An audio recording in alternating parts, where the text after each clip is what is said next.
नमस्कार विद्यार्थियों, आज के ऑनलाइन क्लास में आपका स्वागत है। हिंदी साहित्य की कक्षा में हम आपके प्रथम वर्ष में जो प्रथम अध्याय हैं कबीरदास के शब्द पढ़ रहे हैं।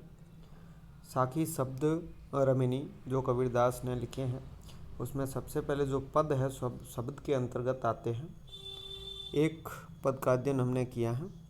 अगला है, एक अचंभा देखो रे भाई, ठाडा सिंह चरावे गाई, पहले पूत पीछे भई माई, चेला के गुर लागे पाई, जल की मछली तरवर ब्याई, पकड़ी बिलाई मुर्गे खाई, बैल ही डारी गूनी घरी आई, कुत्ता कूले गई बिलाई, तली करी सासा ऊपरी करी मूल, बहुत भांति जड़ लागे फूल, कहे कबीर या पद को बूझे, ताकू तीनों त्रिभुवन सूझे। हम कबीरदास जो भक्तिकालीन निर्गुण काव्य परंपरा के में एक शाखा है ज्ञान मार्गी शाखा, उसके प्रमुख और प्रवर्तक कवि रहे हैं। कबीरदास ने प्रतीकों का प्रयोग करते हुए कुछ उलट बांसियाँ लिखी हैं। इस उलट बांसी क्या है? उलट जिसके उल्टे अर्थ है या दो अर्थ कह सकते हैं, जिसमें दो अर्थ निकलते हैं और ये आसानी से समझ नहीं आती है। भाषा की दृष्टि से यह उलट बांसी थोड़ी कठिन है और भावाभिव्यक्ति में भी कठिन है। हालांकि कबीरदास इतने पढ़े लिखे नहीं थे। उन्होंने बाकी दोहे वगैरह वो तो सरल भाषा में ही लिखे हैं। उनकी भाषा जो है सद्दुकड़ी पंचमेल खिचड़ी है और बहुत सरल है, परंतु इन्होंने जो उलट बांसियाँ लिखी हैं शब्द में, जो पद शैली में लिखे गए हैं, वो थोड़े अर्थ ग्रहण की दृष्टि से कठिन है, परंतु जब उसका अर्थ समझ आता है तो हमें वो आसान से लगते हैं। उसी प्रकार की यह भी एक उलट बांसी है। और कबीर के भजन, ये उलट बांसियाँ आपने गाँव में वीणा के माध्यम से जो भजन करते हैं लोग, उसमें सुने होंगे। और ये सभी राग रागिनियों पर आधारित हैं। कला पक्ष के अंतर्गत हम देखेंगे कि कौन सी राग इसमें कबीर ने प्रयुक्त की है। यहाँ पर एक अचंबा देखो रे भाई, ठाडा सिंह चरावे गाई। कबीरदास कह रहे हैं एक आश्चर्य देखो, यहाँ पर जो है सिंह खड़े हुए गायों को चरा रहे हैं। सिंह गायों को कैसे चरा सकते हैं?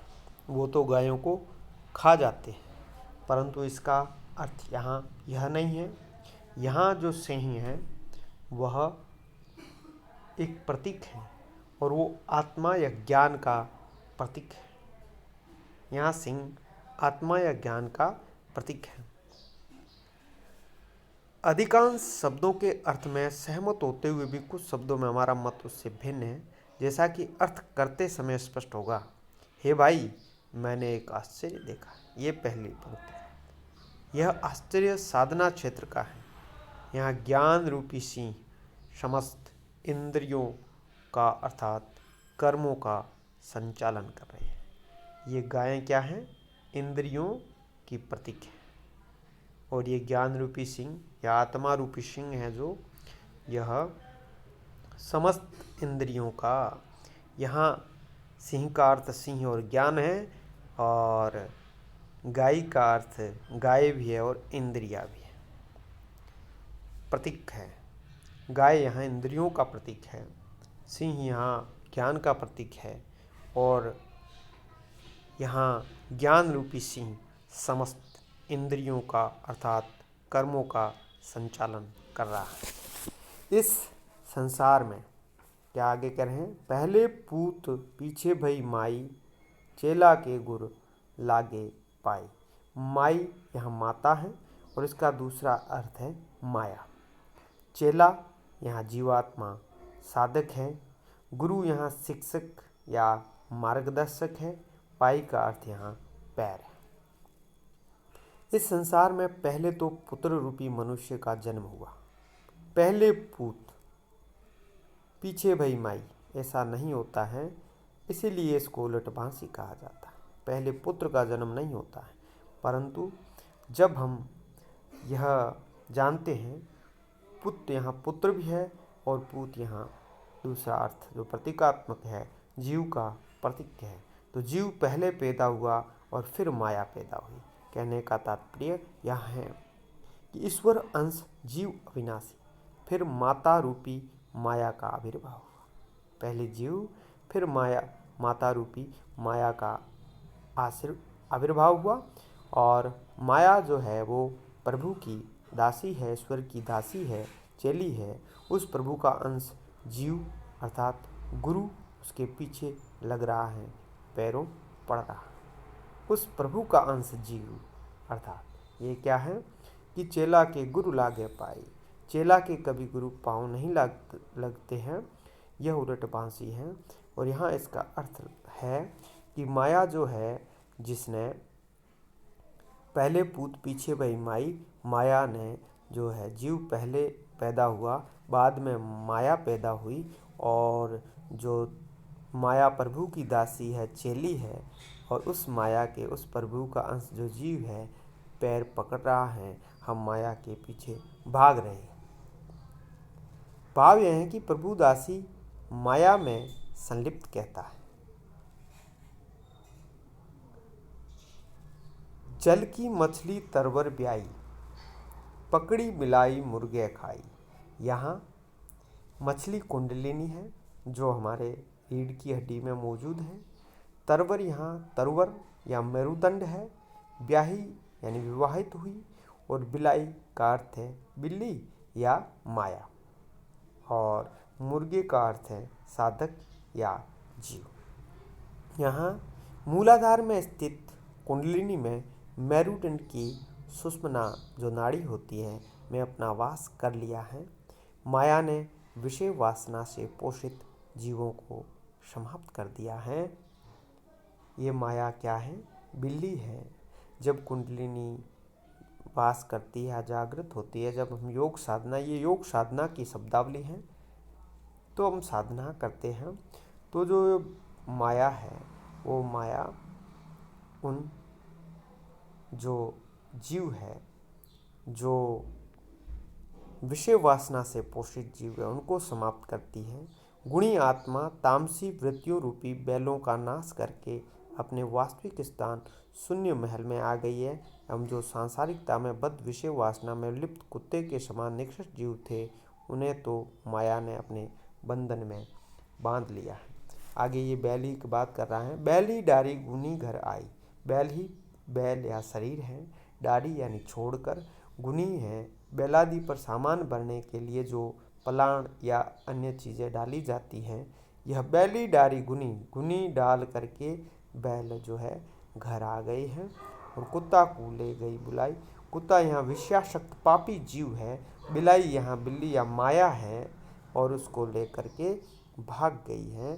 कहने का तात्पर्य है गुणी आत्मा तामसी वृत्तियों रूपी बैलों का नाश करके अपने वास्तविक स्थान शून्य महल, ये जो योग साधना का शब्द है, में आ गई है। एवं सांसारिकता में बद्ध विषय वासना में लिप्त कुत्ते के समान निकृष्ट जीव थे, उन्हें तो माया ने अपने बंधन में बांध लिया है। दो प्रकार के जीव है, एक साधक जीव है, एक निकृष्ट जीव है जो माया में बंध गए हैं, और एक जीव है जो योग साधना से विषय वासनाओं को दूर भगा लिया है। तली करी सासा ऊपरी करे मूल, बहुत भांति जड़ लागे फूल। इस संसार रूपी वृक्ष की शाखाएं अधोमुखी एवं मूल ऊर्ध्वमुखी हैं। इस मूल स्थान ब्रह्मरंध्र पर विविध कामनाओं को तृप्त करने वाला फल अलख निरंजन दर्शन प्राप्त होता है। कभी तली करी सासा ऊपरी करी मूल, तली ये का मतलब नीचे की बात है यहाँ, और यह जो अधोमुखी शाखाएं होती है, इस ऊपरी करी मूल, और मूलें जड़ें ऊपर होती है। यह जो योग साधना में है, ऊर्ध्वमुखी और अधोमुखी जो वृक्ष की शाखाएं, बहुत भांति जड़ लागे फूल। यहाँ बहुत प्रकार से यहाँ की फूल लगते हैं। यहाँ फल फूल चक्रों सहस्र दल की कमल की बात की है। पेड़ यहाँ सुषुम्ना नाड़ी है, जो कि हमारे उल्टी होती है शरीर के अंदर, और फिर उसमें जब कुंडलिनी जागृत होकर सहस्रास्त्र आती है तो वहाँ कमल फूलते हैं, फूल खिलते हैं, हमें ज्ञान प्राप्त होता है, तामसी वृत्तियाँ हट जाती है और अनहद नाद होता है। यह सभी जो है योग साधना की शब्दावली है। कबीर कहते हैं, कहे कबीर या पद को बूझे ताकि तीनों त्रिभुवन सुझे। इस पद को जो हृदयंगम कर लेगा या आचरण में लाएगा या इसका अर्थ जानेगा, वो तीन भुवनों का ज्ञान सहज ही प्राप्त उसको हो जाएगा। तो इस प्रकार कबीरदास जो है एक संत है और ज्ञान मार्गी संत है। यहाँ सिंह को ज्ञान का प्रतीक बता करके वो चल रहे हैं, और जो माया है, ईश्वर की शक्ति है, प्रभु की दासी है, उससे आबद्ध जीव हम छुटकारा प्राप्त कर सकते हैं। जो अच्छे हैं, जो साधक हैं, वो अपनी कुंडलिनी जागृत करके इन विषय वासनाओं से दूर हो जाएंगे, और जो अच्छे साधक नहीं हैं, जो माया में लिप्त है, उनको माया और भी अधिक विषय वासनाओं में बद्ध करती रहेगी। तो इस प्रकार कबीरदास इस रहस्यवादी शैली में, पद शैली में गेयता के साथ इस पद को राग गोड़ी में लिखते हैं। यहाँ साधनात्मक रहस्यवाद स्पष्ट है। अनुप्रास, रूपक, अतिशोक्ति अलंकारों का प्रयोग हुआ है। सदोकड़ी या कह सकते हैं पंचमेल खिचड़ी, जो 4-5 भाषाओं की शब्दावली इसमें शामिल है। भाषा की दृष्टि से यह थोड़ा कठिन है, उलट पांसी है, और अर्थ ग्रहण की दृष्टि से या भावाभिव्यक्ति की दृष्टि से भी यह पद हमें कठिन लगता है, पर जब समझ आता है तो सच में हमें अच्छा लगता है। और योग साधना की ये प्रक्रियाएं हैं, प्रतीकात्मक नए प्रतीकों का प्रयोग किया है।